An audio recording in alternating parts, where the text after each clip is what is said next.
Bonjour à tous, bienvenue à Coup Critique, le podcast sur le jeu de rôle. Je suis avec mon ami Pierre-Philippe, mais aujourd'hui c'est spécial. On a Mathieu Gatien, Sandrine Lemieux de Roche Papier Dragon. Ouais! On s'auto-applaudit. Ben oui! Bravo à vous! Bravo. On est très contents d'être ici ce soir. Merci beaucoup d'être là, c'est vraiment le fun. Cette semaine, on est vraiment chanceux. On veut vous offrir quelque chose de nouveau. Fait qu'on a Mathieu et Sandrine qui vont nous parler de Roche Papier Dragon. Mais là, ils étaient bien à l'aise d'être là pour tout le podcast. Fait que moi et Pierre-Philippe, on a quelques petites choses à parler au niveau des nouvelles. Au moment où on enregistre, c'est la journée où D&D a annoncé le nouveau livre qui va sortir, qui s'appelle Tasha's Cauldron of Everything, pour la 5e édition, un nouveau sourcebook. Je ne sais pas si vous capotez autant que moi, là, mais moi, j'attendais un livre comme ça depuis longtemps. J'avais besoin de stock. Je voulais faire des personnages bizarres, puis là, je pense qu'on va en avoir pour notre argent. Tu as mentionné les sidekicks tantôt qu'on parlait du livre pré-podcast. Ouais. Puis, je ne sais pas si c'est exactement comme les followers au début de D&D, là, où quand tu, à place d'entrer dans un donjon, vraiment t'envoyais tes sbires avant toi à se faire tuer, puis tu ramassais le loot, puis tout ça, tu sais. Mais ça, c'est une... Puis, tu sais, il y a eu beaucoup de gens qui ont fait des... je ne me rappelle plus comment ça s'appelle, mais des copies de Roche Papier Dragon, mettons de Advanced D&D ou de D&D 2.0. Puis, ce style de jeu-là, il y a beaucoup de gens que je sais qui veulent retourner à ce genre de jeu-là, beaucoup plus meurtrier, puis où est-ce qu'il faut que ta stratégie soit autre que la stratégie héroïque. Puis, écoute, plus qu'on a d'outils pour faire plein de genres de jeux différents avec le même jeu, mieux c'est, en fait. Ouais, puis... Mais en fait, pour parler du sidekick, en fait, ils se basent sur leur premier essai qu'ils ont fait dans le Essentials Kit. Il y avait un système de règles pour jouer à deux, donc DM et joueur. Fait que, à ce moment-là, ils voulaient offrir une autre forme de jeu que de jouer toujours à 6. Puis là, des échos qu'ils ont eu de ce qu'ils ont publié, il semble qu'il y a un système de règles mieux ficelé, dans le fond, dans le livre, où on parle de toute la progression de ton sidekick. Donc, en fait, ce que c'est que le joueur commence, puis il peut choisir d'avoir un NPC, un personnage non-joueur, qui est joué soit par le DM ou par lui. Donc, il joue deux personnages à ce moment-là. Puis, il y a toute la progression du personnage qui va être expliquée dans le livre. Puis, à chaque niveau, qu'est-ce qui se passe, s'il est un spellcaster ou un guerrier ou... À ce que j'en comprends, ils sont pas, ils ont pas vraiment une classe de héros. Ils ont une classe de NPC, genre?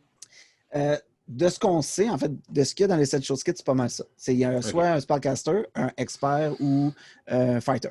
Comme dans 3.5, il y avait des classes de NPC dans 3.5. Ouais. Fait que ça ressemble un peu à ça, puis il y a toute la progression. Mais il y a surtout, c'est Pierre-Philippe, on se parlait tantôt, 22 sous-classes. 22 sous-classes de personnages. Il y a tout aussi une mécanique pour reconstruire les personnages en ne se basant pas principalement sur la race des personnages, mais de jouer avec les attributs qu'on veut leur donner. On pourrait être un elfe costaud, très strength-based, très offensif, au lieu de tout le temps jouer dans la dex, puis le wisdom, puis le charisme, puis des trucs comme ça. Ouais. Parce que ça, c'est un sujet qui a été quand même chaud dans les derniers mois. Mais c'est pas ça, c'est plus des races, c'est des folklores. J'ai-tu vu ça passer? Oui. Ouais, c'est ça. Dans Pathfinder, c'est Ancestry. Ouais. Puis dans D&D, reste à voir le livre de qu'est-ce que ça va devenir. Ça va être quoi le nom qu'ils ont choisi? Folklore, j'avoue. Mais je me suis fait dire ça, c'est peut-être pas ça, là, mais j'ai entendu le mot folklore. J'avais entendu le mot culture, peut-être que c'est ça, je sais pas.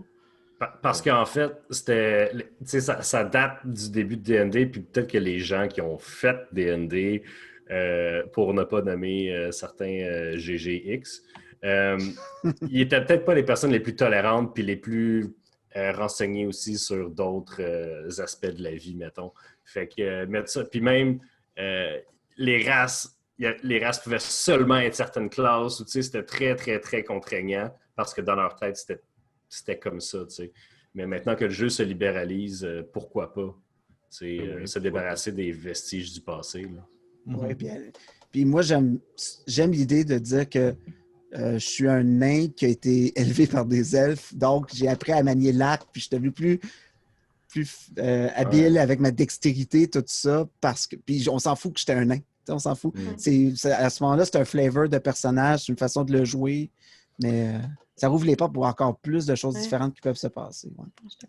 Puis je sais, mettons, avec mon groupe d'amis, ça fait tellement longtemps qu'on joue qu'on fait exprès de ne pas prendre, mettons, on joue à Pathfinder, là, on fait exprès de ne pas prendre la race qui est la meilleure pour la classe. Mettons, comme on a joué pendant 3 ans, on était juste des nains, puis jouer un wizard, puis un wizard nain, tu finis par être bon parce que tu es un wizard dans Pathfinder, mais c'était le contraire de min-maxé. C'était vraiment pour la flavor. Fait que si tu veux quand même te donner de la misère puis créer un personnage pas min-maxé, tu peux. Mais si tu veux min-maxer ton nain ranger, tu peux aussi, tu sais. Ouais, il y a plein de combinaisons qui vont arriver qui vont faire ben oui. T'sais. Mais il y a ça, il y a des sorts, il y a des items magiques, plein de choses, puis tout tourne autour de justement ce personnage-là de Tachaz, qui est la sorcière en chef, si on veut, de Faerun. Tasha, c'est pas une de ses doubles identités. C'était pas une witch super evil, puis Tasha, c'est son alter ego. C'est Egwild, je pense, son vrai nom. Ouais. Puis elle a eu plusieurs surnoms. Plusieurs alias. Je pense qu'on choisit Tasha pour le Tasha, c'est Deal's Laughter, qui est un sort très connu dans l'univers de D&D. Je le connais bien. Mais c'est ça, pour vrai, je pense qu'il y a beaucoup de monde qui sont soulagés. Parce qu'avec D&D Live, qui avait fait un peu, là, les nouvelles, la façon de le delivery qui avait livré l'événement, ça avait plus ou moins marché, je pense, ça avait plus ou moins atteint la cible. Puis là, il lance un nouvel événement qui va s'appeler D&D Celebration, qui va être du 18 septembre au 20 septembre, complètement en ligne. On peut jouer à des parties, on va nous faire essayer des aperçus de Rime of the Frost Maiden, des aperçus du Tasha, c'est juste la... Tasha's Cauldron of Everything. Donc, on veut vraiment jouer plus sur la jouabilité puis la communauté, alors qu'on dirait que ça avait été pitché un peu D&D Live. On a des figurines, on a un livre, mais c'est ça. Fait que, ouais. Fait on n'a toujours pas eu Spelljammer, par exemple. Je sais, je l'attends encore, c'est correct. C'est ce setting-là que vous attendez. Non, mais on a, tu sais, avec le trailer de Baldur's Gate 3, on était comme, ben là, on est rendu là, guys. Fait que moi, j'étais comme, ils vont sortir le livre cet automne, en même temps que, genre, proche de la sortie de Baldur's Gate, tu sais. Mais non. Moi, j'espérais Planescape. J'aurais espéré Planescape. Là. T'es ce genre de personne-là. Oui, je suis ce genre de personne-là. J'espérais comme me promener dans les plans, puis jouer des Githyanki non-stop. Puis... Ah, mais tu peux faire ça en étant cool, puis faire Spelljammer. Mais c'est drôle que tu parles de ça parce qu'il y a un sondage récemment que D&D a envoyé à tout le monde, une espèce de Google Doc, formulaire sur les préférences de jeu des DM autant que des joueurs. Puis il y a plusieurs choix où tu avais à choisir les anciens settings que tu avais préférés pour telle ou telle chose. Puis Spelljammer était là, Planescape était là, Greyhawk était là. Dark Sun aussi était là. Mais les gens ont fait du grab and pick, puis je pense peut-être que ça va leur donner une idée de quoi sortir dans le futur. Mais c'est sûr qu'ils savent. À chaque fois qu'ils annoncent un livre, ils se le font dire « C'est pas Spelljammer! » Puis là, tout le monde est « Ah! » Puis... Ils vont peut-être le sortir quand il va être épuisé, tu sais, parce que ça fait combien de temps que la 5e édition est sortie? Ça fait longtemps. 2014. Ça fait... 2014, ouais. Quand même, ça fait plus longtemps que... Que la moyenne des éditions, oui. Ouais. Fait que peut-être que quand ça va s'épuiser un peu, ils vont faire 5.5, c'est Spelljammer, tu sais. Je sais pas. Ouais, mais c'est délicat la 5e édition parce que jamais il y a eu une progression du jeu de rôle, de l'engouement autour de Donjons & Dragons, de ce qu'on a vécu dans les dernières années. J'étais pour dire la même chose. Comme, d'après moi, c'est une vache à lait un peu, la 5e édition. Il y a plein de gens qui ne jouaient pas avant, qui se sont mis à jouer. Fait que je vois mal qu'ils sont comme moi, ben on va sortir une nouvelle édition. Puis là, les gens vont être comme...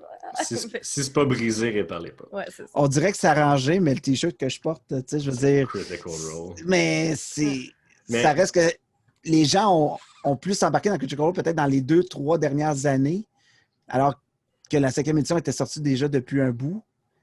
Fait que ça serait peut-être pas le meilleur move marketing de dire, bon, ben le monde a commencé à prendre le livre parce qu'ils ont vu des streams de n'importe quel genre. Il y a Il y a la série des anciens de College Humor, Dimension 20, est excellente aussi. La vôtre, Roche-Papier Dragon. Il y a comme plein de choses qui sortent de plus en plus dans le stream. Fait que les gens embarquent plus tard dans le bateau que quand il y avait une nouvelle édition qui commençait. Là. C'est tellement facile de commencer avec la 5e édition. Là. Ne serait-ce que d'enlever toutes les plus 1, moins 1 à l'attaque, puis au jet. Puis, dans Pathfinder, dans 3.5, tu as tellement de maths à faire tout le temps. Dans 5e édition, c'est as-tu avantage ou tu n'as pas avantage? That's it. Puis tu as un chiffre qui est à la proficience que tu ajoutes à tout ce que tu es bon dedans, puis ce que tu n'es pas bon dedans, tu ne l'ajoutes pas. Tu n'as pas de malus, tu sais, tu es juste si tu l'as ou tu l'as pas. De Bellus, excuse. Je dis malus parce que... Il y en a juste un. Ouais, c'est ça. Fait quoi? Mais oui, je te retourne. C'est pas mal ça pour... Tu veux-tu nous parler d'Hellboy, Pierre-Philippe? J'ai rien à dire à part... J'ai accepté. C'est pas vrai, j'ai plein de choses à dire là-dessus. Recevez-vous les 15 courriels par jour j'en reçois du Kickstarter qui fait on a passé un autre cap. Je vous avoue qu'au début, j'étais un petit peu déçu des stretch goals. Les premiers stretch goals, j'étais genre comme des BD digitales, OK, c'est correct là, un plus beau ouvrage. Mais là, ça commence avec des trucs intéressants. Là, c'est des scénarios qui pop, c'est des règles optionnelles pour mettre comme des NPC un peu plus surnaturels, des fiches de personnages préfaites pour des personnages iconiques de la bande dessinée, comme Lobster Johnson qui vient de sortir, que j'étais genre, c'est hot. Donc, non, pour le là, ça commence à être excitant. Là, ça commence à être vraiment excitant. J'ai hâte de voir qu'est-ce qui s'en vient. Puis on a un bon rythme. On a un stretch goal par jour. Fait qu'on en a encore pour 17 jours à peu près, je crois. Fait que non, ça va bien. J'ai bien hâte de voir. Là, je suis en train de passer au travers du Quick Start. Puis il n'y a pas. Vous avez tous joué à la 5e édition, vous n'allez pas du tout vous sentir perdu là-dedans. Là. C'est vraiment, vraiment la même chose, excepté une petite affaire qui incarne. Ils ont comme rajouté une petite règle en lien avec. À chaque fois que vous faites un jet, vous allez toujours aussi lancer un D10. Toujours. Mettons que vous faites un jet avec un D20, vous allez toujours aussi lancer un D10. Puis c'est comme un peu votre chance, en quelque sorte, qui embarque. Puis ça peut comme ajouter des flavors un peu plus narratifs, positifs ou négatifs, selon si le dé pogne 10 ou 1. C'est comme dans Edge of the Empire, genre, oui. Qu'il y a un dé qui est juste pour savoir s'il faut que le DM passe à quelque chose maintenant. Oui, exactement. Genre, exemple, il donnait l'exemple de tu réussis à tirer du gun sur une créature, mais t'as pogné un sur ton D10, mais ton gun s'enraye. Des choses comme ça. C'est cool parce que, mettons, à force de jouer à Donjons & Dragons pour le podcast, on se rend compte que, mettons, on a une trame narrative que je prépare avec Sébastien. Salut Seb. Qu'on sait à peu près ça va être quoi la trame narrative de la saison. Puis là, les joueurs arrivent là, puis ça scrape toute notre trame. Sauf qu'il finit par s'installer une espèce de plan, puis il va pas mal dans le sens des joueurs, pas mal tout le temps. T'sais? Fait que je pense que ça, mettons, surtout si c'est sur du plus court terme ou peut-être pour une game à la maison, ça peut être vraiment le fun de plus de chaos.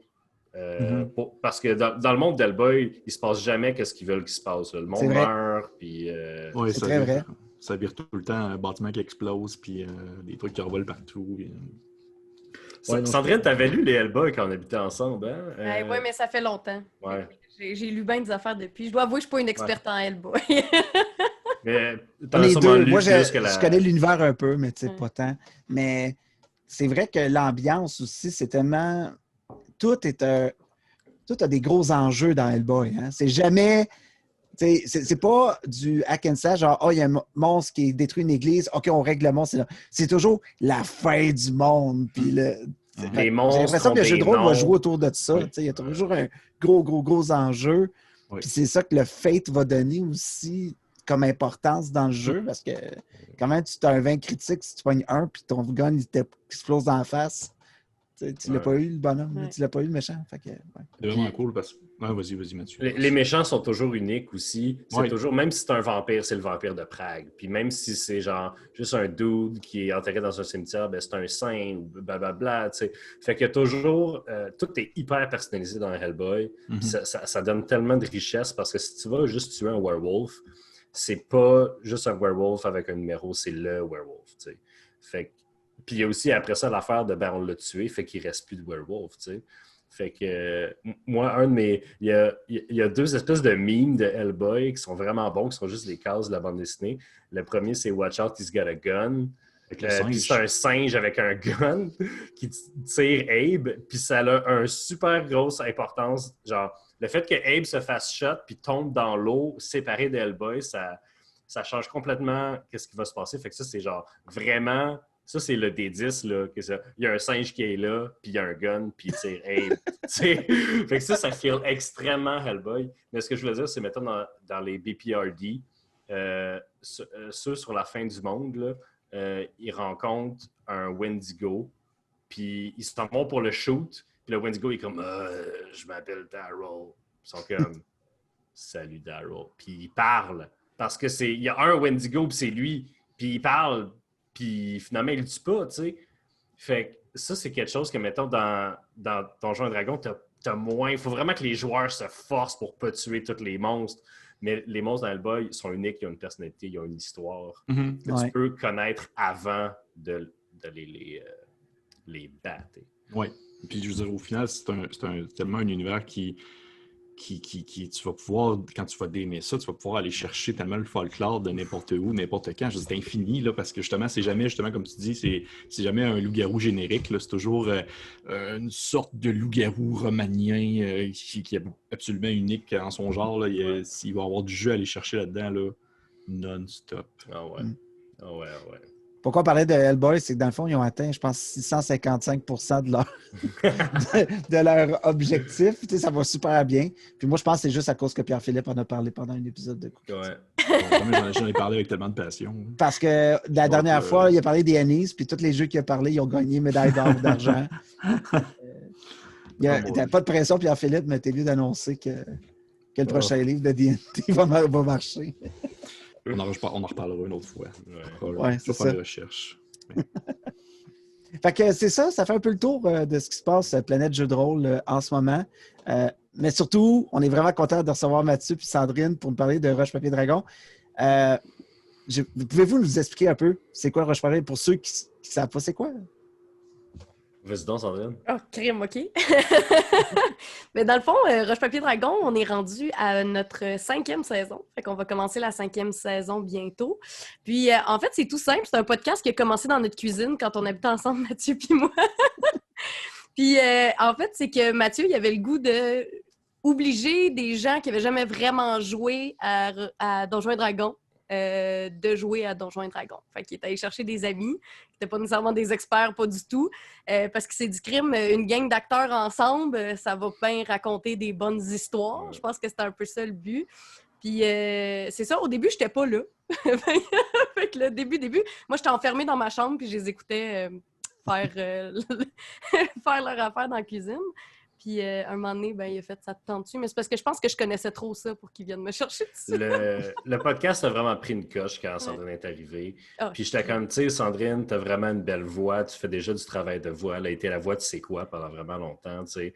Puis, c'est encore moi. Ah ouais, c'est encore, OK. J'étais comme, Sandrine, elle a une belle voix grave, ça va être super le fun. Puis là, elle arrive, elle dit, mon personnage, c'est Patty Carey. C'est un hibou qui parle comme ça tout le temps. J'étais comme... Sandrine. Mais oui, en fait, moi, dans le temps, j'écoutais Acquisition Incorporated beaucoup. C'est un des premiers, sinon le premier podcast de Donjons et Dragons. Puis, je trouvais ça bien bon. Je trouvais qu'il allait vraiment profond dans l'histoire puis dans les personnages. Puis, après ça, avec The C-Team aussi, qui est venu après, qui était vraiment le fun. Puis, j'avais pas écouté Critical Role encore, mais je savais que ça existait. Puis, je me suis dit, pourquoi pas faire ça avec des comédiens? Parce que moi, je me suis dit, dans le temps que j'écoutais Acquisition, ça faisait déjà au moins 10 ans que je jouais à Donjons et Dragons. Puis, je me suis dit, j'aimerais ça faire ça. Puis là, un moment donné, les Etu-Game ont commencé à faire le leur. Puis j'ai croisé Jean-François Provençal dans le métro. Puis j'étais comme, hey, tu sais, vous faites ça, c'est vraiment cool, puis tout. Puis, non, j'ai pas croisé dans le métro, j'ai croisé au café. Il parlait avec mon frère qui travaillait au café. Puis il était comme, vous connaissez? Je suis comme, oh, oui, c'est mon frère. Comme, Chris, c'est drôle. Fait que là, on a jasé, puis il était comme, hey man, parlez, enregistre-les sur ton cell, parce que j'étais comme, non, mais ça me prend plein d'équipements. Puis il est comme, on s'en fout, genre, si les gens veulent l'écouter, ils vont l'écouter. Fait qu'on avait un micro, celui que j'utilise en ce moment, qui était dans le milieu de la table, puis qui pognait tout le monde autour de la table. L'audio était vraiment. Si vos attentes sont basses, ça va rencontrer vos attentes. Écoutez la première saison. Ouais, puis, Mais on vous entend bien, par exemple. Merci. Pour l'avoir réécouté récemment, là, on vous entend bien aussi. On s'entend ce qui se passe. On entend bien si tu as des écouteurs, mettons, qui bloquent le son ambiant, mettons. T'sais. Mais c'est ça. Mais à force de faire le podcast, on a vraiment, genre, j'étais comme, OK, ça, c'est qu'est-ce que je veux faire. Ça, c'est vraiment quelque chose que je vais porter jusqu'à ce que les gens me disent d'arrêter. Là, fait que Roche Papier Dragon, c'est pas sur le bord d'arrêter parce que c'est trop le fun puis c'est trop unique au Québec aussi. Parce que même s'il y a d'autres gens qui font des podcasts de Donjons et Dragons dans la francophonie, mettons, je trouve qu'on a une énergie qui est vraiment différente. Même de Etu-Game, mettons, qui font un produit extraordinaire. Ils ont plus des humoristes, c'est plus comme des jokes, c'est plus gonzo, c'est plus un peu chaotique, tu sais, pour le punch. Puis c'est vraiment le fun, puis c'est le fun à écouter live surtout. Puis nous, on est un peu plus orientés sur l'histoire, puis on essaye de jouer des fois, on essaye de se donner des émotions une fois de temps en temps, puis ça marche ou ça marche pas, mais le but, c'est qu'on est des comédiens qui essaient de raconter une histoire, tu sais. Je trouve quasiment qu'on est plus une web-série qu'un podcast de D&D, tu sais.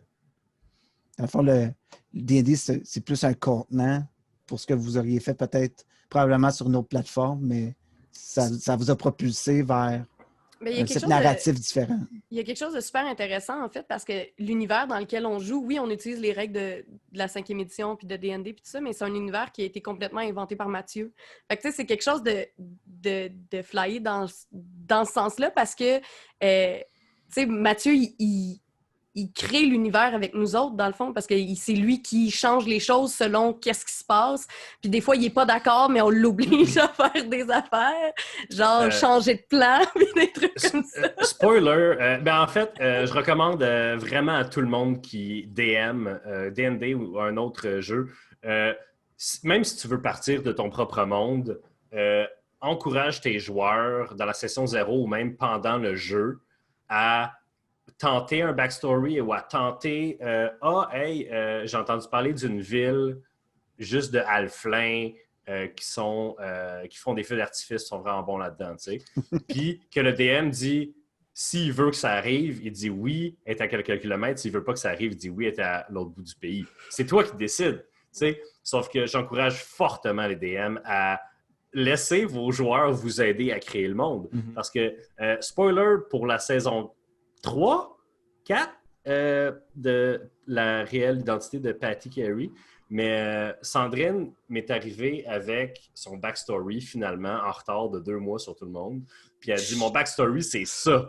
Puis j'étais comme, Sandrine, c'est bien trop gros. Puis là, après ça, j'ai laissé mijoter. Puis là, 2-3 jours plus tard, j'étais comme, man, elle avait du flair. C'est juste assez gros. C'est genre... Mais après ça, Simon m'a dit « Hey, j'aimerais ça intégrer ça à mon backstory. » Tu sais, puis j'étais comme « Simon, tu peux pas. On a déjà quelqu'un avec un backstory vraiment too much.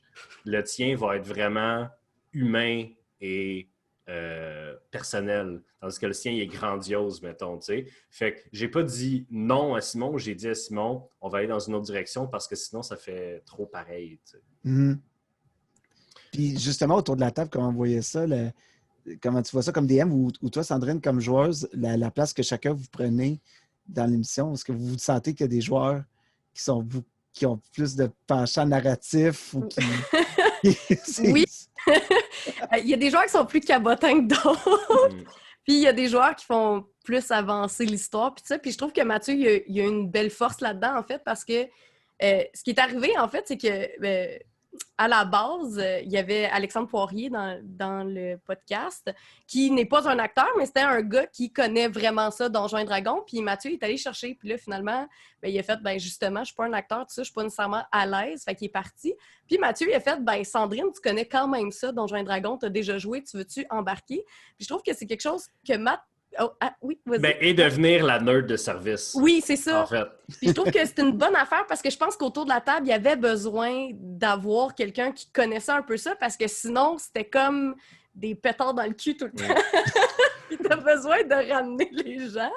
Fait que je trouve qu'il y a une belle balance. Puis maintenant, Christophe, qui connaît vraiment, vraiment les jeux de rôle, plus que moi. Mais moins Donjons et Dragons. Mais maintenant, il s'intéresse pas mal. Là. Mais ça fait que là, maintenant, on est deux. Tu sais, c'est niaiseux, mais on est deux autour de la table à connaître ça. Puis il y a 3 autres joueurs qui connaissent un peu moins ça, mais qui, eux, sont des excellents improvisateurs, qui sont capables d'amener de l'histoire, puis tout ça. Fait que je trouve que Matt, tu as réussi à avoir un bon ballon. Tu sais, si on te compte, ça fait 3 personnes qui connaissent ça, puis 3 personnes qui connaissent un peu moins ça. Puis vu qu'ils connaissent pas tant les règles, des fois, ils se permettent d'aller bien plus lousse, tu sais, puis de faire des affaires bien plus flyées que quand tu Ça ouvre le jeu, ouais. Oui, c'est ça, exactement. On va le dire quand même, même ceux qu'on dit, ils connaissent moins ça. Là, ça fait une Commence couple de à saisons connaître. qu'ils sont avec nous autres. Là, fait que, Ça fait 3 ans qu'on joue. Oui. Tu sais, Simon, là, mettons, je pense que c'est la plus grande amélioration parce qu'au début, il ne connaissait rien de ça. Puis en plus, c'était en anglais. Il ne parlait pas très bien anglais avant. Puis il comprenait anglais, mais comme dans le jargon de D&D, il y a beaucoup de mots en anglais. Fait que quand l'anglais est plus étranger à toi, puis que je te pitch des mots en anglais une fois de temps en temps, qui sont des mots techniques de Donjons et Dragons, c'est rough. Mais à force de faire des games, pas enregistrés, juste nous avec de la bataille et des affaires de même, Simon, c'est en combat, mettons, devenu un de ceux qui sait le plus qu'est-ce qu'il fait.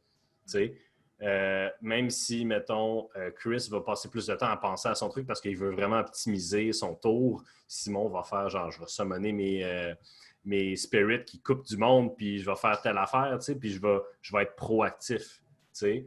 Ce que quelqu'un qui n'est pas à l'aise fait pas, sauf qu'il l'est devenu pendant la game. Ça, c'est magnifique. Là. Mais j'aime ça aussi parce qu'avant, tu disais, l'intro de notre émission, c'était Mathieu qui force ses amis comédiens à jouer, mais maintenant, tu le dis plus vraiment parce que c'est pas vrai que tu nous forces. On est rendu un peu à l'époque. C'est quand même ça le catchphrase. C'est la description sur Facebook puis sur YouTube, c'est Mathieu force ses amis à jouer à Donjons et Dragons. Mais c'est ça la vibe aussi, c'est que vous êtes enfermés avec moi, vous êtes obligés de jouer à Donjons et Dragons, puis ils sont comme « Oh non, ça ne tente pas! » Vous êtes quand même des comédiens, vous savez comment jouer. Oh non! Ouais. Il y a même un moment où la game, j'ai dit « OK, bon, l'épisode est terminé », puis Simon était comme « Non, l'épisode n'est pas terminé », puis j'étais comme « OK, Simon », puis là, j'ai donné une raison in-game pour rajouter 15 minutes à l'épisode. Il a coûté la moitié de sa vie, puis j'étais comme... À ce moment-là, je suis vraiment rendu un DM dad. C'est un moment que je vais chérir jusqu'à la fin de mes jours. J'avais une question pour ma part. On dirait que je m'insère dans la conversation. Tantôt, je suis comme silencieux et je vous en regarde discuter. Mais, je sais qu'on n'est pas Hellboy. Là, mais... Non, c'est correct. Ça fait la job quand même. Je me posais la question justement concernant la gestion d'épisodes. Est-ce que Mathieu, tu avais comme, si on veut... préalablement parler un peu avec tes joueurs sur, on va dire, la modération des propos durant la partie? Est-ce qu'il y a comme vous vous êtes dit, OK, on n'embarque pas sur tel genre de blague ou, tu sais, puisque là, justement, c'est filmé, il y a comme un contexte où est-ce que ça va être vu grand public? Je pense pas qu'on a eu On n'a pas eu de conversation officielle, mais je me rappelle avoir dit, peut-être pas au nouveau, mais peut-être au début, que, étant donné que c'est un monde de fantasy, que c'est moi qui crée, il y a des choses qui peuvent ne pas exister dedans. Sans les nommer, il y a des tabous, mettons, où il y a des choses qui existent dans le monde réel que, dans mon monde à moi, les gens n'ont jamais pensé le faire. Okay. Fait que je pense qu'on se permet de sacrer puis de dire des niaiseries. Puis il peut arriver des choses assez horribles à des personnages, mais ça va toujours être, je pense, dans le respect des joueurs. Puis je pense, mettons, ça n'a pas rapport, c'est pas dans le monde de Roche Papier Dragon, mais dans la game avec Etu Game de Dread, j'avais demandé leur peur aux joueurs. Puis Raph, mettons, pendant la game, il dit « Moi, j'ai vraiment une phobie du nombril. » Puis j'ai senti que, étant donné qu'il révélait pendant la game, c'était correct si je sautais dessus. Fait que la prochaine chose qui est arrivée, c'était par rapport à son nombril. Puis il était visiblement, genre, pas correct. C'était les cafards qui... Oui, c'est ça.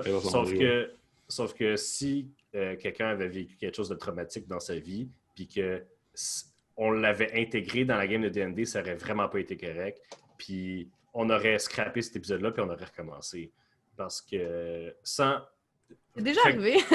Ben, c'est ça, c'était ma prochaine question. Est-ce que c'est déjà arrivé que vous avez fait comme OK, cet épisode-là, on peut vraiment pas le passer, ça n'a aucun rapport? Pas à cause de ça. Non, c'est ça, pas à cause du contenu, mais des fois, c'est de la technologie. Là. Mathieu, on ne te verra pas dans le prochain épisode, mais... Mais c'est la technologie. Puis aussi, dans la première saison, je me rappelle qu'il y avait un épisode qui avait complètement foiré. Là. Puis, tu sais, il avait complètement foiré. Puis j'avais vraiment travaillé. En fait, la faute était en deux parties. Les joueurs étaient fatigués, ça leur tentait plus ou moins. Puis moi, j'avais trop préparé la game. Okay. Je voulais qu'ils passent à travers des points linéaires. Puis, afin qu'il y ait un combat qui était un peu tough, mais les joueurs n'avaient pas assez de connaissances du jeu pour le combat. Ils se sont fait torcher. Puis, ça leur tentait pas d'aller dans la direction que moi, je voulais qu'ils aillent. Fait que tout ce que moi, j'avais préparé, que dans ma tête, ça allait être une super cool game. En fait, ils n'ont pas eu de fun. Fait qu'on a scrappé l'épisode, on a recommencé. Puis l'épisode qu'on a recommencé, ça a été un épisode super important parce que c'est là qu'ils ont pris possession du casino, à l'endbase, puis que ça a pris une autre direction. Puis je ne regrette pas en tout d'avoir scrappé cet épisode-là. Est-ce que tu es rendu là, justement, on va dire, laisser plus de zones de gris dans ton scénario pour que les joueurs puissent intégrer des moments à eux, en quelque sorte, pour le moins on va dire, le remplir à fond? Je ne sais pas si je comprends ta question dans le sens, est-ce que je laisse aux joueurs... Ben, dans le fond, est-ce qu'on va dire que tu vas laisser certaines zones libres, tu vas moins compacter ton scénario d'événements et de choses qui surviennent pour justement laisser la place aux joueurs suite à cet événement-là?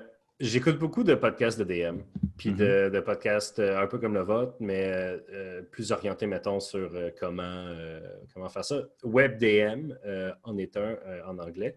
Puis il y a beaucoup d'outils qui sont là pour les gens qui veulent DMer, puis il y a beaucoup de philosophie de DMage, mais moi, j'y vais vraiment à celle en point.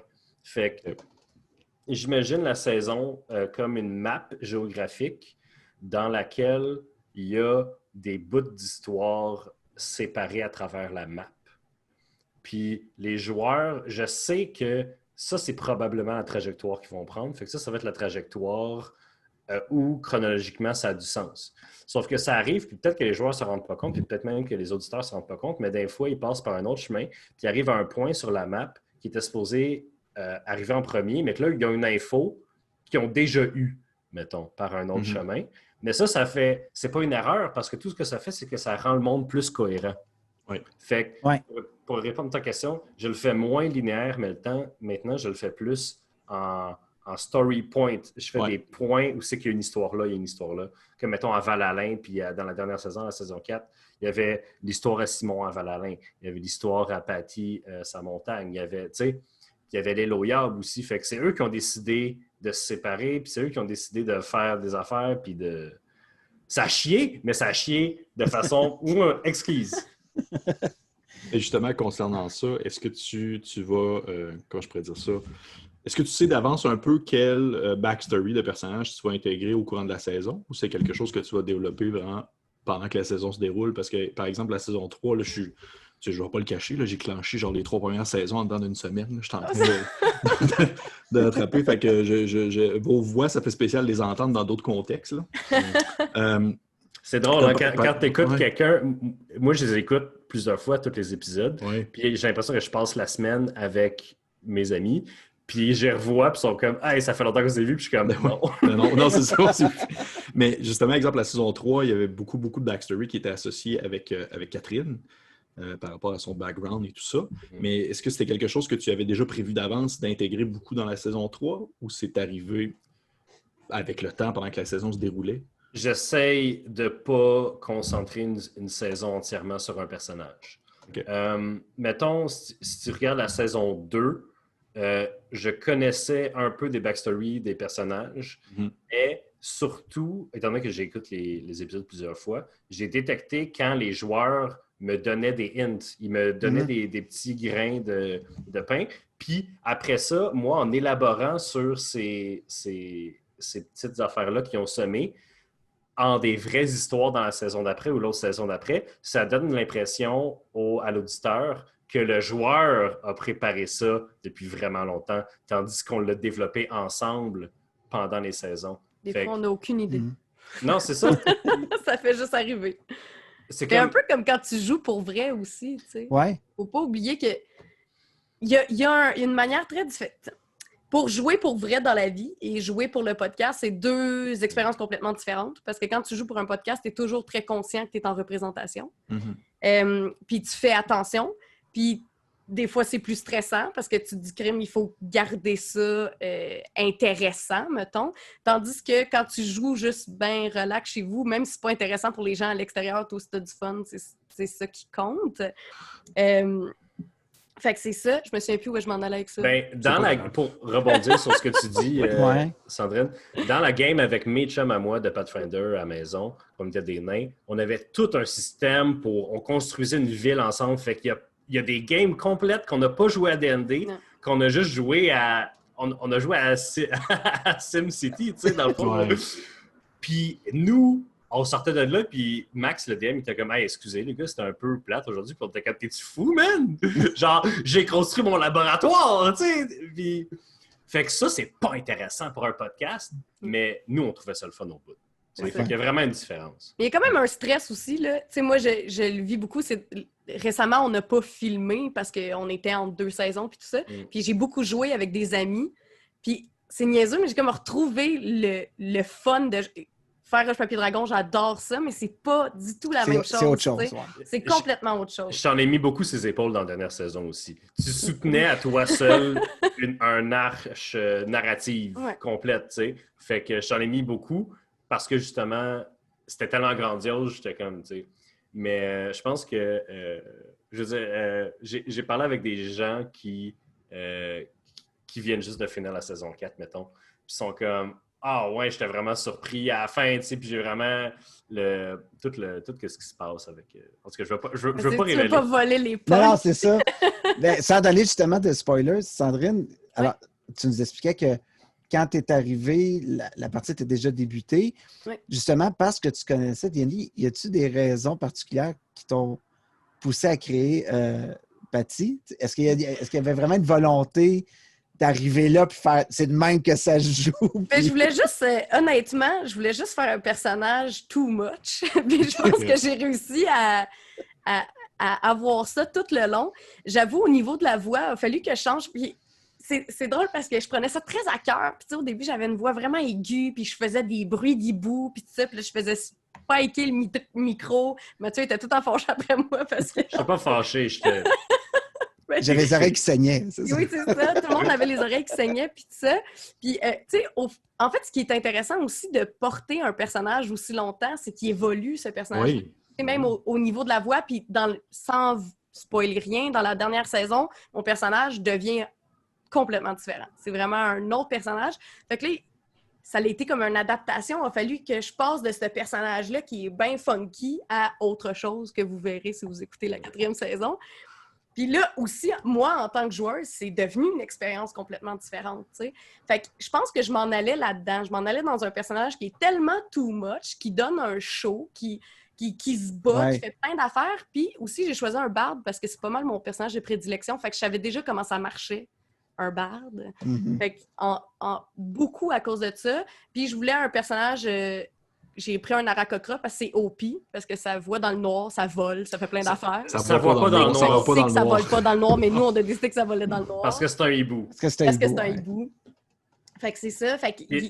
De toute façon, c'est OP dans Adventures League, parce que dans mes games, dès que tu voles, instantanément, à chaque combat, tu te fais tirer un corps d'arbalète. C'est genre... C'est illégal maintenant. Ouais. Oui, non, c'est ça. dans Adventures League. C'est illégal. Qu'est-ce que tu veux dire? C'est tellement grave. Ben, j'allais dire, c'est la question que j'allais poser si elle avait choisi de prendre un Aarakocra juste pour te faire chier, Mathieu, au final. Parce que C'était beaucoup tellement... pour le plaisir. Puis Ouais. après ça, j'ai vu la quantité d'irritation que ça peut amener. Puis ça m'apportait beaucoup de plaisir. On peut mettre ça comme ça. On va mettre ça comme ça. Pour vrai, non, mais pour vrai, ça fait juste mettre une plus grosse cible sur Patty, dans le fond, tu sais. Mais c'est l'autre penchant de la pièce, parce que Patty, dans la plupart du podcast, c'est le personnage célèbre. Il y a des NPC aléatoires qui reconnaissent Patty et qui demandent un autographe. Ça, c'était mon plus grand plaisir. Mais ça me donne énormément de C'est fun, jus. ça. Ben oui. Un autre conseil aux DM qui nous écoutent, rendez un des personnages, ou des fois vous faites une game que c'est vraiment des héros. Mettons, je sais que le livre de Terros de Magic qui est sorti. Là-dedans, tu es vraiment des héros, tu es l'équivalent d'Achille ou tout ça. Rendez vos personnages célèbres parce que ça vous donne des interactions que vous n'auriez jamais eues avec des NPC. Ça vous permet de créer des NPC. Gallium Boutrier, dans saison 2, que vous avez rencontré plein de fois, qui vous a donné des passe-droits parce qu'il tripait sur Patty.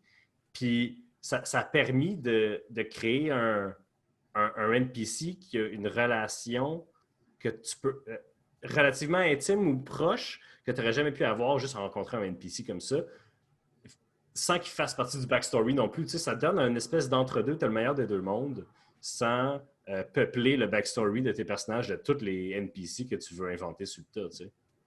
C'est un bon conseil que tu donnes, Mathieu, parce qu'en plus, ça donne des portes au DM pour amener plein d'intrigues ou de pistes pour les mélanger tes joueurs aussi. Parce que puis... si tu as des admirateurs, tu as des stalkers et puis tu as des ennemis aussi.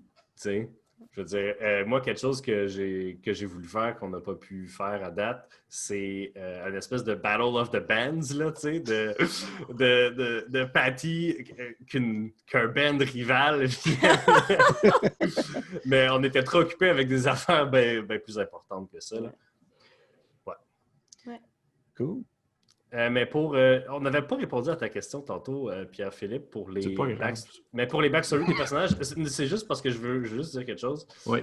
Après avoir décidé d'élaborer sur les graines de pain que les joueurs laissent, je voulais pas tout mettre ça dans le même bâton parce que ça me tentait en maudit. Ça me tentait en maudit de mettre l'histoire de Jack, de mettre l'histoire de Sola. Surtout, mettons, Sola, Chris, il m'a donné un document, un PDF de genre 6-7 pages là, de son backstory. Okay. C'est ce genre de joueur-là. Mais j'en ai juste un qui a fait ça. Fait que c'est correct. T'sais. S'il m'avait tout fait ça, non. S'il m'avait tout fait ça, j'aurais été super content. Oui. D'ailleurs... On s'améliore, OK, on s'améliore. Non, mais pour la saison 5, j'ai reçu 2 gros PDF de la part de mes joueurs par rapport à leur backstory. Puis j'étais comme, vous allez faire pleurer. Mais je voulais séparer les saisons en backstory, comme la backstory de Leowaryn et de Destiny étaient dans la même saison. Ils n'étaient pas nécessairement reliés, mais un peu. Dans la saison 4, la backstory de Patty et de Jack étaient les deux présentes. Puis il y avait du Sola aussi jeté là-dedans, de leur propre faute d'ailleurs, à cause de la sauvagerie. Puis il n'y avait pas rapport entre, sauf qu'il y avait comme un A-plot, puis il y avait le B-plot, il y avait la quest de Patty, puis il y avait la quest de Jack un peu en dessous pour meubler les épisodes entre les épisodes de Patty, tu sais. Puis ça a donné de même que c'est la quest la plus grandiose puis la quest la plus humaine et personnelle qui était en même temps. Ça fitait bien, tu sais. Fait que c'était un peu c'était pas prévu des saisons à l'avance, mais c'était prévu, mettons, au début de la saison. OK. De séparer ça. OK. Est-ce que grosse question, parce qu'en même temps, justement... Sandrine est là pour assister à ta réponse. Est-ce que tu laisserais les dés aller pour tuer un personnage, par exemple? Oui. Fait que tu laisserais mourir un des personnages avant, exemple, que son background soit complété en quelque sorte. Oui, Aucun problème. Je ne triche pas. Je ne triche pas. Je pense que j'ai triché 2 fois dans Cheval Dragon, puis c'était pas... pour fudger des dés, c'était pour baisser un peu la vie d'un monstre parce que je regardais l'heure et j'étais comme on sortira pas d'ici avant minuit. Ouais. Puis clairement, il casse la giole, c'est juste que comme là, on accélère. Mais ouais, man, tuer un bonhomme, là, surtout si ça arrive vraiment à cause des dés, le drame Mhm. Puis là, mais là, ils sont genre rendus niveau 8, fait que la tension est moins là. Mais le drame d'un personnage qui meurt, oh! Est-ce que ça a déjà passé proche? Parce qu'en tant que tel, je veux dire, de mon point de vue, j'ai écouté justement à partir de la saison 1, puis j'ai pas de moment où est-ce que j'ai fait, OK, lui, il va comme vraiment claquer là. Non, puis la raison méta de ça, c'est que jusqu'à récemment, je leur ai pas donné des combats extrêmement mortels. Par contre, je commence à préparer des encounters qui vont être plus durs. Comme là, c'est pas un secret, mais il y a un dragon qui s'en vient, là, tu sais. Puis... Mais ça fait 2 saisons qu'ils nous préparent. Fait. Mais c'est ça. C'est C'est pas que que les personnages étaient pas prêts, c'est que les joueurs étaient pas prêts. Puis là, je pense que les joueurs sont prêts à un gros combat tactique important. Puis s'il y a un personnage qui meurt pendant cette fight-là, ça va juste être une cerise sur le top. Ouais. Ça va être un Sunday parfait. Oh, de la oui, mort et des pleurs. Mouah. Ben oui. Ben justement, ça devient tellement émotif après que tu as quelqu'un qui l'a joué pendant 3 ans, ce personnage-là. Ça va-tu être terrible quand il va mourir? Là? Ben oui. Ouais. Mais je t'avouerais que je pensais, pour justement l'avoir écouté, je m'attendais à ce que il y ait quelqu'un qui se ramasse en situation très dramatique dans le combat contre... il y avait une passe contre une chimère. Jusqu'à ce que le peuple Aladdin la décalisse un peu sur le coup. Il l'a fendu sa longueur. Quel homme! Ouais. Quel homme. Mon Dieu. Quel homme, ce Léo Warren. Mais c'est ça, mais en fait, je me rappelle que tu m'avais texté, Pierre-Philippe, genre, Oui. à quel point tu étais irrité que Léo one-shot ton encounter, tu sais. J'étais comme, c'est un moment cocasse. L'encounter a été le fun, mais ce qui est le plus le fun, c'est les souvenirs qu'on a faits. Oui. Mais c'est tout le temps comme ça aussi. Là. Il y a eu un encounter où est-ce qu'on se battait contre des... Je sais plus quoi, puis on s'est fait péter à la gueule, puis tout de suite après, il y avait une nécromancienne, puis on l'a tué en 4 coups. Ah ouais. Mais juste avant, on était avec quoi? C'était quoi? Vous étiez contre... Oh my God, oui, OK, c'est dans saison 1, OK? Oui. Vous étiez contre l'équivalent c'est un champion kobold, OK? Oui, c'est ça! C'est un champion kobold, c'est même pas un paladin, OK? Puis, il était les 4 autour, puis il le fessait, puis il le pognait pas, puis à un moment donné, le personnage d'Alex, Rex Bilbom, deuxième du nom, il fait apparaître une créature draconique pour y faire peur, puis il manque son jet il fumble son jet d'intimidation, fait que le kobold fait « C'est ma monture divine! » puis il embarque dessus, puis il y a un boost de morale, puis ils finissent par le tuer, mais ça l'a pris tellement longtemps, puis il était level 1, là, tu sais. Mais après ça, la big bad de ce donjon-là, c'était une géante nécromancienne, puis ils l'ont viandée en 2 secondes, tu sais. T'étais prête, t'étais tellement frustré d'avoir manqué la... je l'aimais tellement, cette géante-là, en plus, là, en tout cas. J'aime ça, builder des sorcerers nécromanciens. Justement, pendant qu'on parle de l'univers un peu de Roche Papier Dragon, c'est quoi tes influences, Mathieu?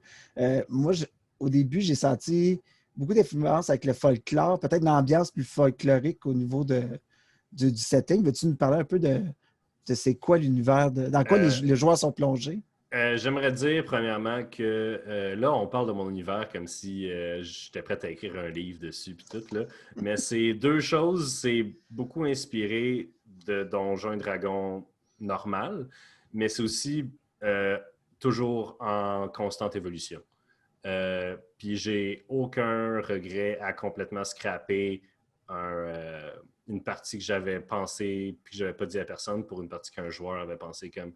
là, les dimensions, mettons, les plans de l'air, les plans élémentaires, tout ça, je les avais vus d'une certaine manière. Puis là, avec le backstory de certains joueurs, là, ils ont changé. Puis là, c'est vraiment plus intéressant, ça rend plus unique. Tu sais. Aussi, mes inspirations, on en a parlé plus tôt dans l'épisode, j'ai toutes les BD de Hellboy chez nous. Je suis un fan fini. J'ai un poster signé par Mike Mignola de Comic-Con 2012, accroché dans ma chambre. Mireille a dit qu'à chaque fois qu'elle fait de la méditation et qu'elle ouvre les yeux, tout ce qu'elle voit, c'est Hellboy qui mange une poutine.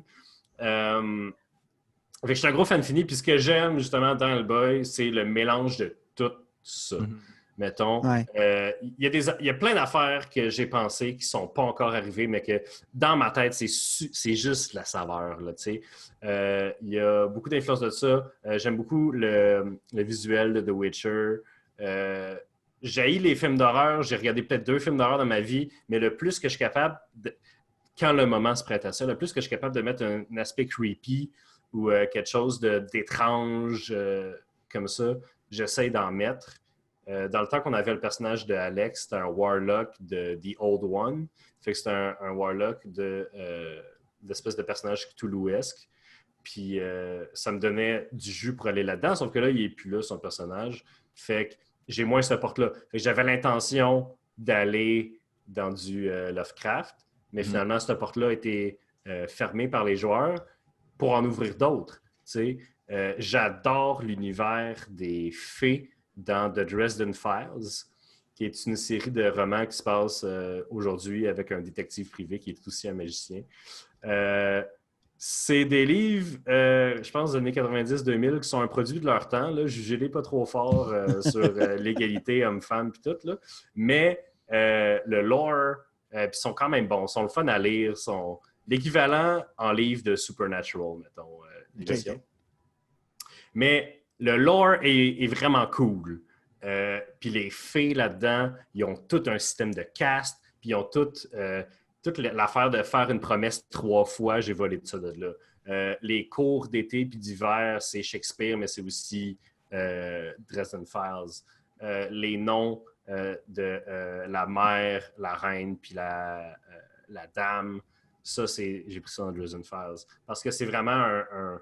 J'ai juste pris, en fait, le système, parce que les fées, en général, dans l'esthétique de Hellboy, mettons, sont pas nécessairement belles, sont grotesques la plupart du temps. Puis il y a aussi plein de... Il y a plein d'inspirations sumériennes, puis de la Mésopotamie, puis des anciens peuples humains qui étaient des espèces de surhommes qui avaient le sang en or, mettons, tu sais. Puis tout ça, ça, c'est toutes des affaires que dans ma tête sont intégrées dans mon monde, mais que les joueurs ont juste pas gratté la surface pour se rendre là, mettons. Parce que ce qu'on se rend compte beaucoup, ce que je me rends compte avec Seb, c'est que moi, je pense constamment à D&D dans la vie. Dès que j'ai 2 minutes, que je suis pas en train de faire quelque chose, je pense à Donjons et Dragons. On te comprend pas. Je te comprends tellement. Mais toutes ces affaires-là, en faisant Roche-Papier-Dragon, j'ai appris et j'ai compris, en fait. Je le savais, mais là, je l'ai compris de mettre des affaires sur une tablette puis d'attendre. Pour que ça arrive au bon moment. Puis c'est vraiment le fun parce que quand ils sont sur tablette, tu peux donner des petits indices. Là. Dans saison 2, Destinée, elle parle avec le champion de la Côte d'Hiver. Puis deux saisons plus tard, là, ils ont des interactions avec la Côte d'Hiver. Puis le fait qu'ils l'aient rencontré, ça n'a rien fait pendant une saison complète. Mais l'autre saison après, elle dit « Hey, yo, moi, je peux appeler...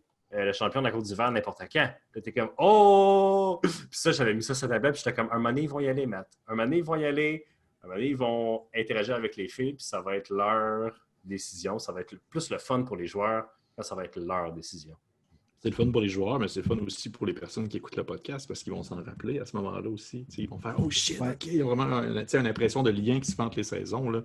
Ce qui est fou, là, qu'on réalise beaucoup, là, c'est que les gens qui écoutent le podcast se souviennent d'affaires que nous, on ne se souvient pas. Oui, mais j'allais aller vers ça, justement, pendant que tu as trouvé la porte sur les gens qui écoutent le podcast.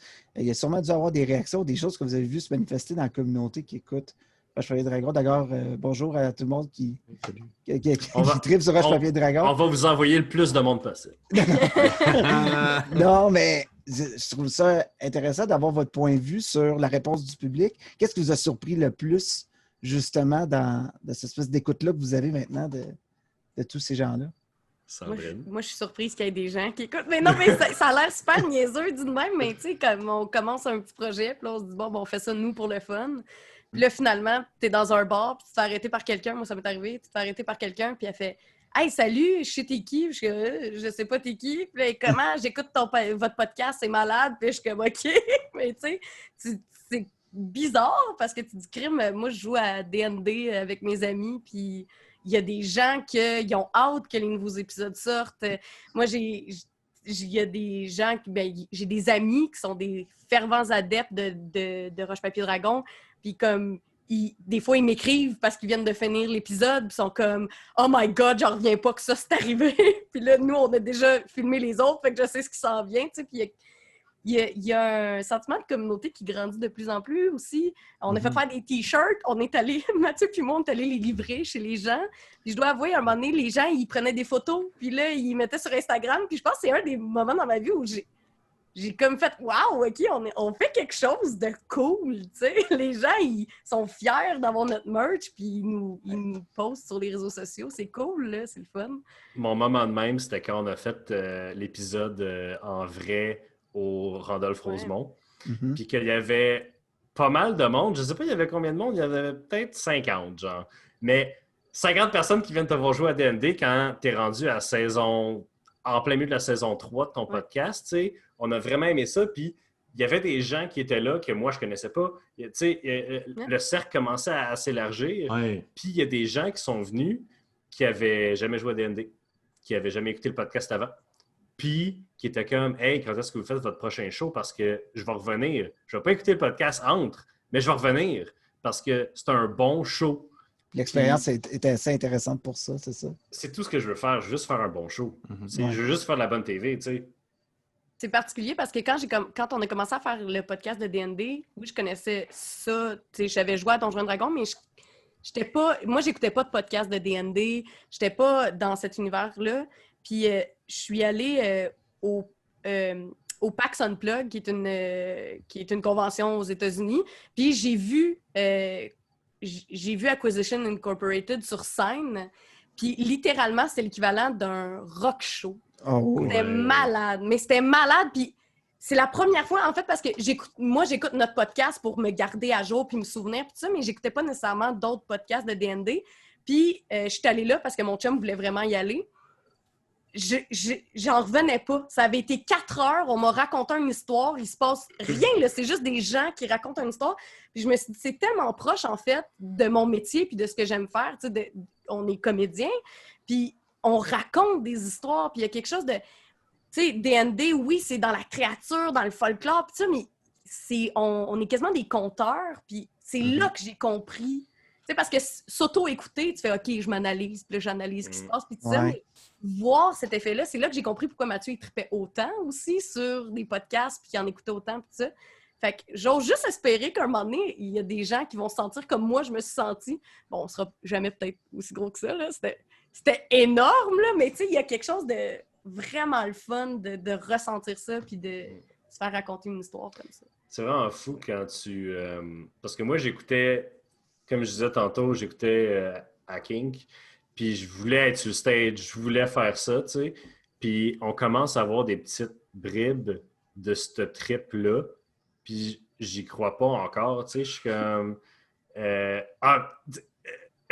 c'est weird quand il y a des gens que tu connais pas qui te disent « J'écoute ton podcast », tu sais. Puis là, je leur demande tout le temps « Comment t'as entendu parler du podcast? » Il dit « Ah, c'est mon ami qui m'en a parlé. » « C'est qui ton ami? » Telle personne, je le connais pas non plus. C'est rendu plus loin. Le troisième degré de séparation. Il y a du monde du Saguenay à qui on a envoyé des t-shirts, tu sais, que j'étais comme « Comment? Parce que Simon, il vient de là, mais c'est pas Simon qui y a parlé, là. Tu sais, il a mis ça sur sa page Facebook, ça s'est promené un peu, tu sais. Puis, écoute,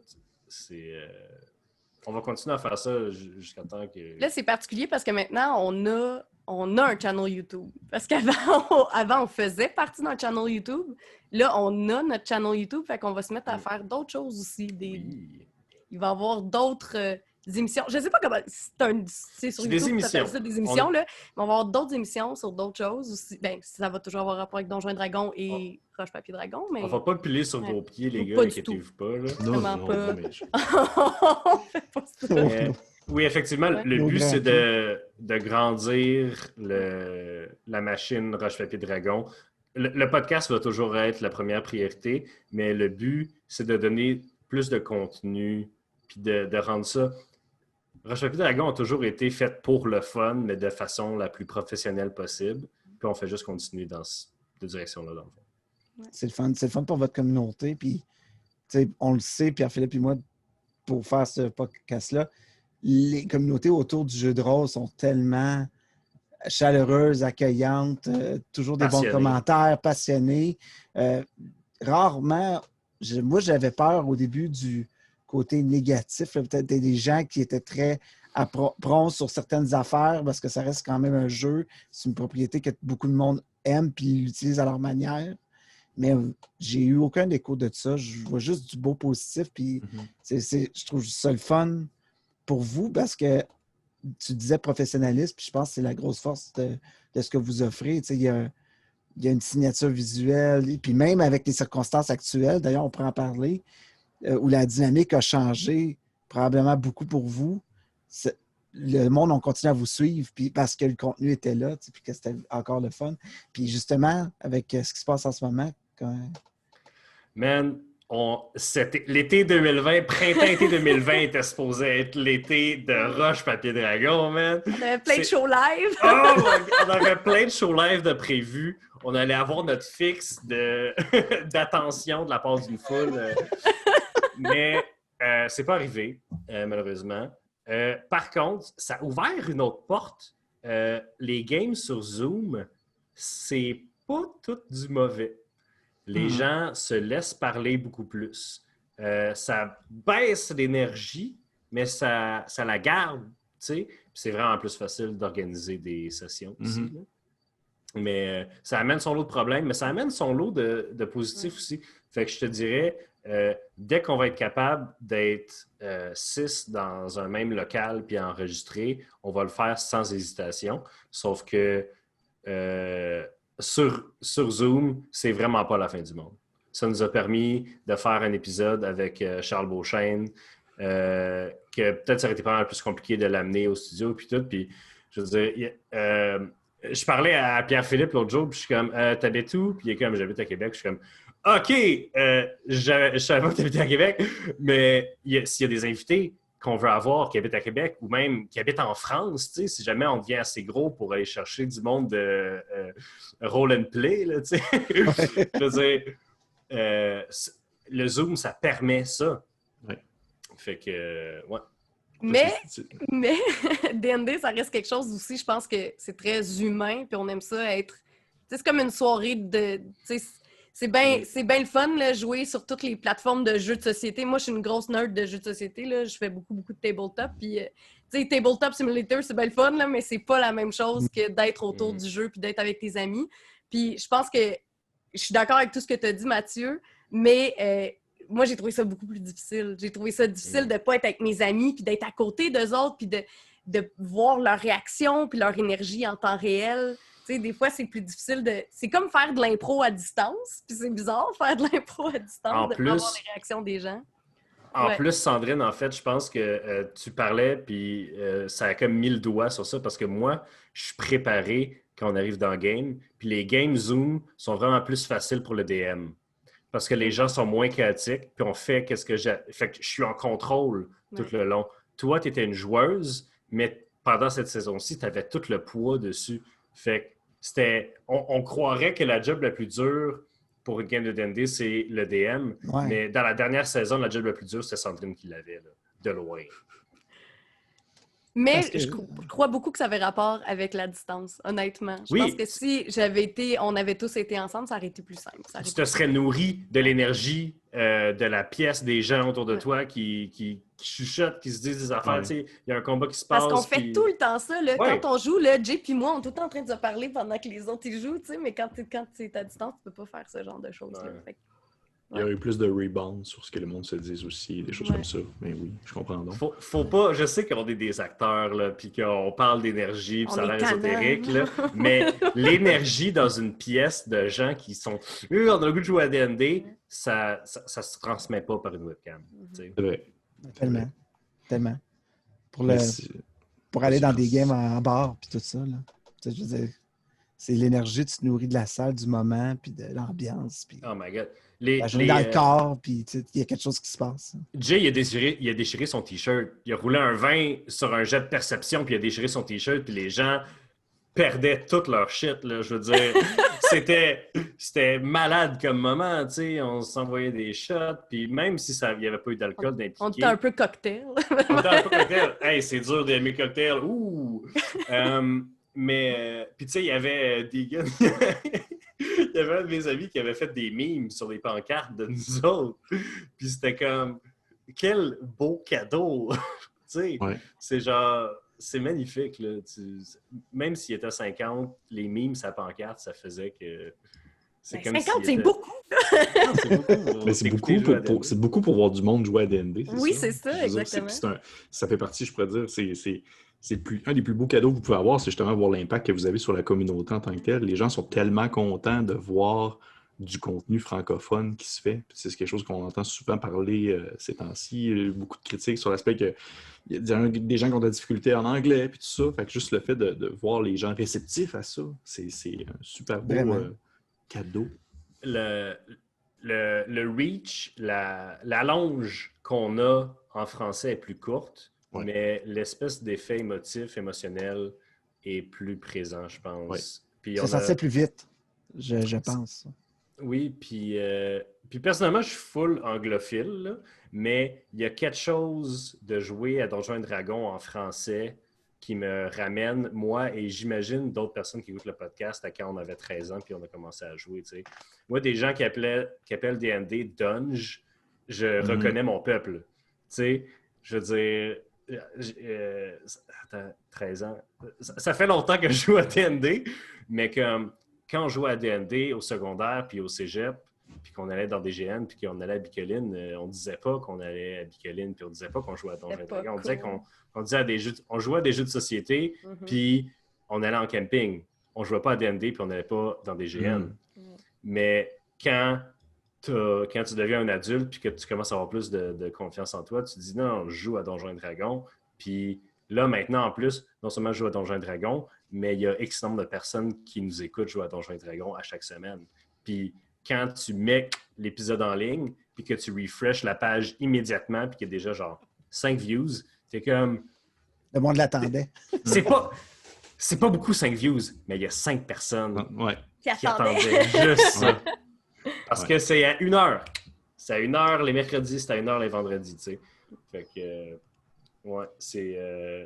je suis sur SoundCloud ou je suis sur YouTube, je suis comme, c'est pour vous que je fais ça. C'est pour Daniel, c'est pour Tegan, c'est pour les gens qui attendent juste ça, puis qui... Puis pour... son nom m'échappe, mais la fille à qui on a été porter son T-shirt, elle a frié.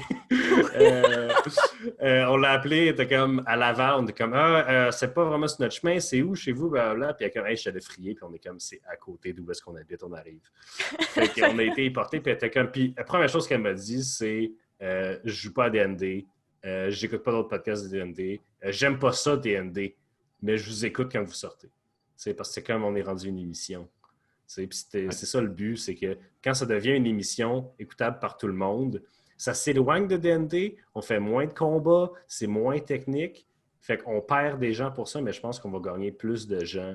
En fait, je pense qu'il y a bien des gens qui vont s'intéresser à D&D. Parce qu'ils vont voir c'est quoi aussi, tu sais, que c'est pas nécessairement juste des combats, justement, c'est créer une histoire. Je pense que c'est une bonne manière d'ouvrir la porte. Parce que quand tu regardes le T-shirt à Francis Critical Role, il y a full de combats dans Critical Role, mais c'est parce que c'est des épisodes de 3 heures. Mais parce que c'est des épisodes de 3 heures, c'est impossible de catch-up. Genre, écouter la saison 1 au complet de Critical Role, c'est l'enfer. C'est rough. Ils ont plus de contenu en 2 ans que les Simpsons en 25 ans. Je sais pas de bon sens. C'est vrai. À chaque semaine, il y a 3 heures, 4 heures de plus qui sortent. Puis c'est parce qu'il y a des combats super longs. Puis tout. Puis moi, maintenant, j'écoute Critical Role à 1.5 la vitesse. Parce que c'est trop. Il y a trop d'affaires, tu sais. Moi, je suis d'accord.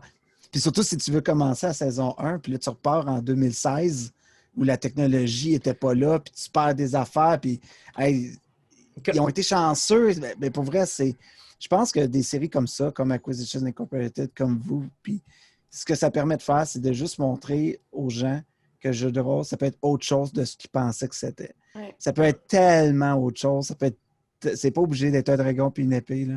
C'est pas obligé d'être juste du roulage de dés. C'est tellement d'autres choses. C'est juste une porte, c'est un médium. L'autre jour, ça me faisait rire parce que vu qu'on peut pas être tous ensemble au même endroit. On est allé au parc, on est allé chiller au parc, toute la gang de Roche-Papier-Dragon. Ça faisait longtemps qu'on s'était pas vus. Puis on était tous assis en cercle et on ne parlait que de Donjons et Dragons. Ça faisait comme 2 heures qu'on parlait de Donjons et Dragons. Puis j'étais là, honnêtement, là, si on me disait que cette gang-là qui est assise parle de Donjons et Dragons depuis 2 heures, je croirais pas parce que je pense qu'on n'a pas l'air non plus de ce que les gens ou tu sais, l'espèce de stéréotype de qui joue à Donjons et Dragons. Le stéréotype. C'est ça, exactement. En tout cas, moi, ça me fait vraiment rire parce que je m'imaginerais jamais que c'est ça, tu sais, des gens qui jouent à Donjons et Dragons puis qui en Mais parlent. le stéréotype du joueur moyen de Donjons et Dragons s'éloigne beaucoup plus du dude avec une barbe de cou dans son sol avec des Doritos et se rapproche beaucoup plus de toi, Sandrine, là. Il y a beaucoup plus de filles qui viennent dans le hobby, puis c'est hot. Puis il y a beaucoup plus de gens non-binaires qui arrivent. Tu sais, la communauté s'ouvre à bien plus de monde. Puis je pense que si on faisait un recensement maintenant de tous les gens qui trippent Donjons et Dragons, la personne moyenne ressemblerait beaucoup plus à Sandrine qu'au gars avec une barbe de cou. Je dis ça, puis à l'intérieur, je suis ce gars-là. Hein, que... Non, mais c'est ça. À l'intérieur, je suis ce gars-là, sauf que je mange pas de Doritos, mais genre, je mange des Miss Vickies à la place. Mais c'est ça, je pense que le joueur de D&D moyen est plus ce qu'il était, mais il est encore imprégné dans notre imaginaire social. Et justement, concernant ça, est-ce que vous avez encore beaucoup de personnes dans votre entourage proche qui ne savent pas encore c'est quoi vraiment Donjons et Dragons, puis quand vous leur expliquez, ils sont genre « OK », puis là, tu parles de ce que tu enregistres, puis ils sont comme « Je comprends pas ce que tu dis. Est-ce que c'est un show? Est-ce que c'est un jeu? Est-ce que c'est un... Oui. Oui, à tout ça. C'est un show et un jeu. Mais oui, il y a des gens qui ne savent pas c'est quoi, mais qui like quand même toutes nos posts parce que c'est ma tante, puis c'est... OK. Mais tu as sorti quelque chose. Ben oui, mais c'est ça. Mais tu sais quoi? Je vais les prendre, ces likes-là, OK? Ben oui. Ben oui, je comprends. Puis je veux dire, tu sais, j'ai juste pour faire une comparaison, tu sais, j'ai animé la partie de Road avec Itu Game. Puis ça a été comme la première fois que je pouvais montrer à mes parents c'était quoi. Puis ils ont fait genre « Ah, c'est ça. C'est ça le truc bizarre que tu fais depuis plus de 20 ans, là, avec tes amis, tout seul, enfermé dans une cave, justement. » C'était ça. Puis là, maintenant, ils comprennent c'est quoi, maintenant que tu peux le visualiser, maintenant que tu peux le partager comme justement comme une émission de TV, quasiment, comme vous faites. Là. Fait que, non, je trouve ça beau. Puis, question pour toi, Pierre-Philippe. Oui. Ça t'a donné la piqûre d'animer, de DMA Roots? Parce que, en fait, question en 2 temps. C'est bizarre, c'est quoi que tu te questionner? Pourquoi Mathieu? Non, mais parce que j'ai le goût de savoir. C'est une question, c'est un show d'interview ici. Certain. Comment tu as trouvé la différence? Comment tu as trouvé la différence entre DMA pour un show et DMA normal? Je t'avouerais que j'étais un peu plus stressé. Je suis l'éternel DM là, depuis plus de, depuis que j'ai 10 ans. L'éternel DM depuis 10 ans. J'avais commencé la 2e édition, puis ça a déboulé jusqu'à la 5e, j'ai skippé la 4e. Puis, fait que je t'avoue que ça a été comme un peu plus stressant, sauf qu'en même temps, je me suis pas senti tant désarçonné que ça peut-être parce que c'était le système, peut-être parce que c'était la gang de Itu Game, mais le système était très narratif. Fait que j'avais comme pas peur de me perdre dans des règles, j'avais pas peur de m'évader ou d'échapper, d'oublier des trucs. Fait que ça a été vraiment pas si pire. Je suis sûr que je me suis retenu, j'ai beaucoup moins sacré, j'ai beaucoup moins fait de blagues de graines, des choses comme ça. Ça a été vraiment... D'habitude, c'est constamment. Mais d'habitude, je suis un peu plus, on va dire, de fois un petit peu plus d'humour, peu importe. Mais ça c'est... non, je l'ai très bien vécu. J'étais un gros gars d'ambiance. La pandémie m'a ouvert cette porte-là. Je pense que si la pandémie n'avait jamais eu lieu, je ne serais pas présentement là en train de vous parler. Dans le sens que j'aurais juste continué mes games sur table, puis ça aurait juste été comme ça, au final. Ouais. La pandémie m'a apporté ça, puis je commence à être de plus en plus à l'aise d'instaurer ces ambiances-là via Zoom, par exemple, comme tantôt tu mentionnais que tu as vu à peu près 2 films d'horreur. Moi, je me nourris de l'horreur. Du film d'horreur, j'en mange genre à l'appel, puis animer des tables d'horreur, c'est ce que je fais le plus souvent. Mais animer des tables d'horreur via Zoom, c'est pas facile. C'est instaurer une ambiance, là, ça fait peur. C'est vraiment, vraiment pas facile. Fait que je te dirais pas que... de musique en plus. Non, c'est ça. Fait que c'est vraiment pas la même game. Mais je me suis bien... je trouve que je me suis bien adapté, pour de vrai. Je suis tout installé chez nous. Je me suis acheté une webcam. Je suis rendu avec mon petit Blue Yeti micro pour pouvoir discuter. Puis là... Ça sonne tellement bien. Je sais que je chante bien. Puis là, on arrête pas de me dire « T'as une belle voix! » Puis là, je suis comme « Ben oui. » Ben oui. Les gens te demandent-tu si tu fais de la radio? Constamment. Je me fais toujours demander si je fais de la radio. Genre, je vais me faire demander moi une fois par semaine. No joke. C'est pas une blague. Puis même que genre j'aurais dû faire ça parce que c'est ça que la conseillère d'orientation m'a dit au secondaire. Puis je l'ai pas écouté. Puis je le regrette maintenant.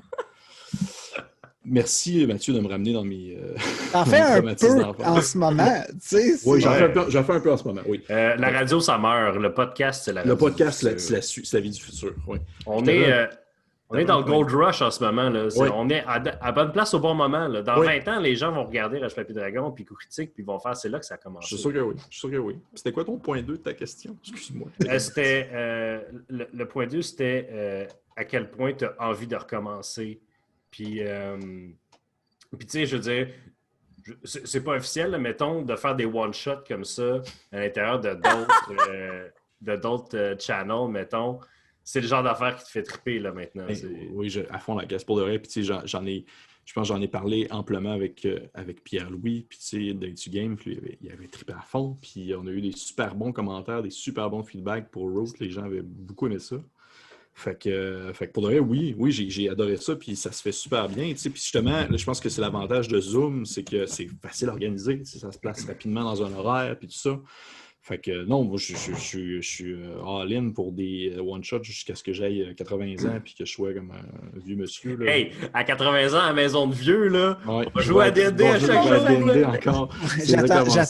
J'attends juste de partir à un club dans ma prochaine maison de retraite. Pour vrai, là, ça va être fou. Mais oui, absolument. Pour vrai, là, ça m'a ouvert... ça m'a ouvert une porte. C'est plate que genre il y a une pandémie associée à ça, mais ça m'a ouvert une porte vers un bel univers de virtuel, on va dire. N'eût été de ça, on ne se serait probablement jamais rencontré Pierre-Philippe parce qu'on s'est rencontrés au Epic. Oui. T'es-tu game?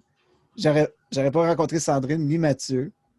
Puis on ne serait pas tous ensemble en train de se parler. C'est weird. C'était un autre moment de... C'est ça qui est en train de se passer quand toi... Non, ben, toi, Francis, puis toi, Pierre-Philippe, les deux, à des moments différents, vous m'avez contacté comme si, tu sais, pour une entrevue, je suis comme, pourquoi? Puis tu me demandais, genre, ce serait cool qu'on puisse faire quelque chose ensemble, toute la gang. Puis je suis comme, dans ma tête, on n'a pas grand-chose à offrir, tu sais, mais comme on a tout à offrir l'un à l'autre, tu sais. Oui. C'est comme ça qu'une communauté se crée, puis... C'est hot, là, je veux dire. Oui. Si on peut tous se donner l'un l'autre, on va juste en être plus fort après, là. Ça paraît pas, mais ça fait quand même 1h30 qu'on parle de Donjons & Dragons. Hey, je sais, c'est ça qui est fou, je veux dire. Je te dirais que les gens qui écoutent sont probablement aussi passionnés que nous autres. Fait que je suis sûr qu'ils ont apprécié ça. Merci beaucoup, Mathieu, Sandrine, d'être venu. Très brièvement, est-ce que vous pouvez nous expliquer peut-être ce qui s'en vient pour Roche Papier Dragon? Est-ce que vous pouvez nous donner des... Là, Mathieu, qu'est-ce que j'ai le droit de dire? Tu peux dire ce que tu veux, Sandrine. Tu peux plugger ta nouvelle émission, si tu veux. Ma nouvelle émission? La tienne, pas celle qu'on a parlé. La tienne. La mienne. Ouais. Ça a de la confus. Mathieu, veux-tu commencer à parler puis Sandrine va finir? Okay, je vais commencer. On a Roche Papier Dragon qui est à chaque mercredi. On a Roche Papier Jason qui est à chaque vendredi. Pierre-Philippe va maintenant animer les Roche Papier Jason. Avec nous. Ce ne sera plus moi ou Sandrine ou Jay ou whatever. Ça va être une meilleure structure. Ça va être meilleur. La saison 5 arrive bientôt. Il y a des épisodes de prélude à la saison 5 qui vont être disponibles bientôt sur Patreon, bien en avance de la saison 5 elle-même. Et on a 2 mini-séries d'émissions qui vont s'en venir sur le channel bientôt. Qui sont avec des gens de Roche Papier Dragon, qui sont dans l'univers du jeu de rôle, mais qui ne seront pas nécessairement, mettons, des games. Cela étant dit, on a toujours des rêves de faire des one-shots avec l'un, avec l'autre, puis à faire des affaires de même, mais ça, c'est pas coulé dans le rock, fait qu'on vous le dira pas. Bon. Super, Là, merci. Oui, vas-y, Sandrine. Je sais pas plus de quoi j'ai le droit de parler. Sandrine a fait des Est-ce que ça vlogs. rapporte avec le spoilers qu'on a vu sur votre page Facebook récemment? Non, ça, c'est l'autre. Non, ça Ouais. c'est... OK, pas celui du spoiler. OK, mais oui, mais ça veut dire que je dis aux gens ce qui se passe d'abord. Ah! Et ça a l'air compliqué. Hey, on va... Fait que, Oh. restez à l'affût. Donc, merci beaucoup d'avoir été là. Je vous souhaite le plus beau pour Roche Papier Dragon. C'est vraiment cool. C'est vraiment bon ce que vous faites. J'espère qu'il y a plein de gens qui peut-être ne connaissaient pas ce que vous faites puis qui maintenant vont tout aller s'abonner à votre chaîne. Mm-hmm. Vous pouvez les trouver sur leur chaîne YouTube, Roche Papier Dragon. Super facile à trouver. Vous avez une page Facebook. Vous êtes sur Instagram aussi. Il y a plein de choses. Sur Patreon. Oui, justement. Donc, sur Patreon, qu'est-ce que les gens peuvent obtenir? Sur Patreon, les gens ont les épisodes une semaine à l'avance et même plus tôt. On était supposé avoir des épisodes live à donner sur Patreon, genre 2 mois à l'avance, mais il y a des affaires qui sont pas Une passées. pandémie mondiale. Il va y avoir de plus en plus de choses sur Patreon à partir de bientôt. Là, on se concentrait plus sur la saison 5 et rendre ça possible. Fait que ça s'en vient, mais sinon, c'est 5$. C'est un gros café par mois, puis tu as les épisodes une semaine d'avance. Puis des rabais sur notre marchandise. Puis des... Ah oui, on a fait une run de t-shirts de marchandises qui était disponible avec un gros rabais. En fait, le rabais des gens sur Patreon était plus élevé que ce que ça te coûte d'être un patron, dans le fond. Shit. Fait que on a fait un deal de même parce qu'on se sentait fou. Fait que on va refaire d'autres affaires. Maintenant, de il même. n'en reste plus, c'est ça? Il en reste juste quelques-uns, puis qu'on va les vendre à des événements live. OK. Fait que si vous voulez un t-shirt, Éventuellement. venez à nos événements live. Dès que ça sera possible. Ouais. C'est ça. Fait que allez liker notre page Facebook, allez subscribe à Roche Papier Dragon sur YouTube. Puis si vous êtes abonné à nous, allez vous abonner à Coup Critique. Puis on va tous être des amis. C'est ça. Sinon, C'est juste une belle communauté. Ben oui. Sinon, nous, on parle de jeux de rôle. On a bien du fun. On est super contents d'avoir... On veut plus de gens comme vous qui viennent nous parler de votre passion. Coup Critique, CA sur toutes les plateformes. Vous pouvez nous trouver. Merci beaucoup, Pierre-Philippe, encore une fois. Ben, Toujours un écoute, plaisir. ça me Merci fait beaucoup, plaisir. Mathieu. Merci beaucoup, Sandrine. Merci beaucoup À la- à vous deux, oui. Merci à vous. À la prochaine, tout le monde.